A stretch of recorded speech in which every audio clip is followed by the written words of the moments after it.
Bringing up to World War I, which overshadowed the invasion of Veracruz, that's one reason we don't remember it.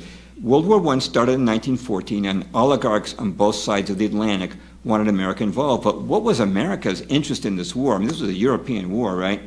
So the incident that got us into the war was the sinking of the Lusitania. This occurred on May the 7th, 1915. At the time, Britain was at war with Germany, but we were not yet involved in the war. It was a British passenger ship on its way from New York to England, and sunk off the southern coast of Ireland by a German U-boat. 1,200 on board died, including 128 Americans.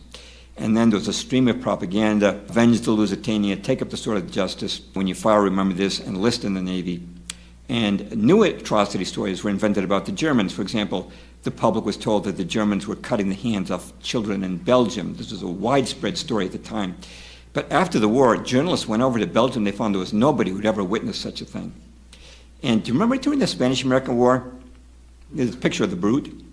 Well, guess who the Brute is now? Now the Brute has become Germany. He's the ape. He's got the Kaiser's helmet on. He's hanging onto a damsel in distress. He's got a bloody club and encourages you to enlist. And in 1915, the same year that the Lusitania sank, Hollywood released this movie, The Battle Cry of Peace, which showed an army of Huns invading America, and here they are molesting the virtuous maidens of New York City. The truth is, though, that the German fleet never even left the North Sea during the entire course of World War I. They were boxed in by the Royal Navy, which was superior. The only ships that got through the blockade were their U-boats. There was no chance or intention on their part to invade America.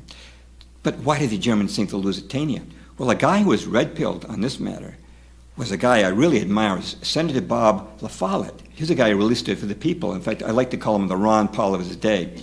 And here's what he said in a speech, quote, 4 days before the Lusitania sailed, President Wilson was warned in person by the Secretary of State Bryan that the Lusitania had 6 million rounds of ammunition on board besides explosives, and that passengers who proposed to sail on that vessel were sailing in a violation of the statute of this country, that no passengers shall travel upon a railroad train or sail upon a vessel that carries dangerous explosives, end quote.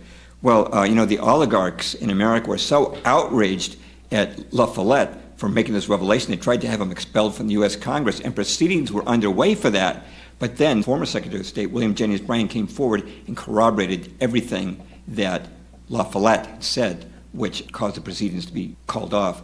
William Jennings Bryan, by the way, had resigned as Secretary of State because of the Wilson administration's relentless campaign to get us into the war. What was on the Lusitania that the Germans didn't want to reach England? 173 tons of Remington rifle cartridges, 50 tons of shrapnel shells, 46 tons of aluminum hydroxide, a powerful explosive used by the British military, 18 cases of mercury fulminate, another powerful military explosive, and unnumbered tons of gun cotton. I say unnumbered because the British disguised it on the manifest, but it was seen being loaded on the ship, and estimates are that it would have been over 100 tons. By the way, this is why the Lusitania went down after being hit by just one torpedo. You know, when the Lusitania was launched, it was the largest ship afloat at that time, 1906. Normally it would have taken several torpedoes, but the torpedo from the U-20, which sank the Lusitania, by the way, these World War I torpedoes were quite small compared to World War II ones.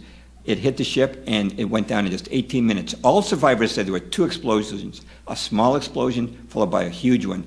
The small explosion, of course, was the torpedo hitting, and the huge one was the munitions detonating. See, the Lusitania had been doing this on a regular basis. This wasn't the first time. It had made several trips from New York to England carrying munitions, using women and children as a protective shield. But the Germans had to stop it because they couldn't let these munitions kill their soldiers on the front in Europe. But even more damning is evidence that there was foreknowledge that the Lusitania was going to be sunk. Now, this man was our ambassador to England, Walter Hines Page. And believe it or not, while he was on public salary as our ambassador, he was also getting a private salary, a stipend, if you will, of $25,000 a year from the munitions manufacturer of Cleveland Dodge. Go figure, that's over $500,000 in today's dollars. But he wrote a letter to his son 5 days before the Lusitania was sunk, and here's what he wrote. You'll find this as an official Life and Letters. Quote, if a British liner full of American passengers be blown up, what will Uncle Sam do? That's what's going to happen. Now, a lot of you people know that Woodrow Wilson had a handler. His name was Edward Mandell House. He had no official cabinet position, but he lived right in the White House, representing Wall Street, as Mark Hayne had done with McKinley. At the time that the Lusitania went down, he was in England, of all places. And the morning that the Lusitania was sunk, he met with the British Foreign Minister, Edward Grey.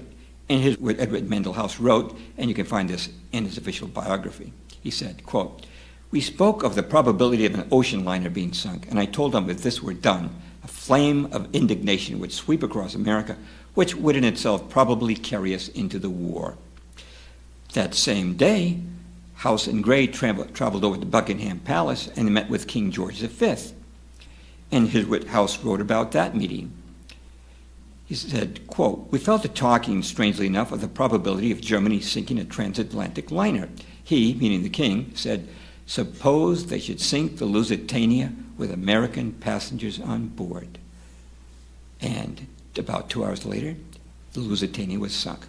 Now you might be wondering, how could they know where to send a passenger liner into the path of a U-boat? How could they do that? Well, for one thing, Britain had cracked Germany's naval codes, so all the radio messages from Germany to the U-boat fleet were intercepted. On top of that, they sent the Lusitania right into an area where the U-20 had sunk 2 steamers the previous day. Now, normally when the Lusitania came to England from America, destroyers would protectively accompany her. But in this case, the destroyers were held back, even though there were 4 destroyers sitting idle in the nearby port of Milford Haven. This gentleman here is Patrick Beasley, considered the greatest authority in the history of British naval intelligence, in which he was a long-term officer. And here's what he wrote in his book, Room 40. Quote, "Nothing, absolutely nothing, was done to ensure the liner's safe arrival. I am reluctantly driven to the conclusion that there was a conspiracy deliberately to put the Lusitania at risk in the hopes that even an abortive attack on her would bring the United States into the war. Such a conspiracy could not have been put into effect without Winston Churchill's express permission and approval," end quote. Winston Churchill, by the way, the head of the British Admiralty at that time.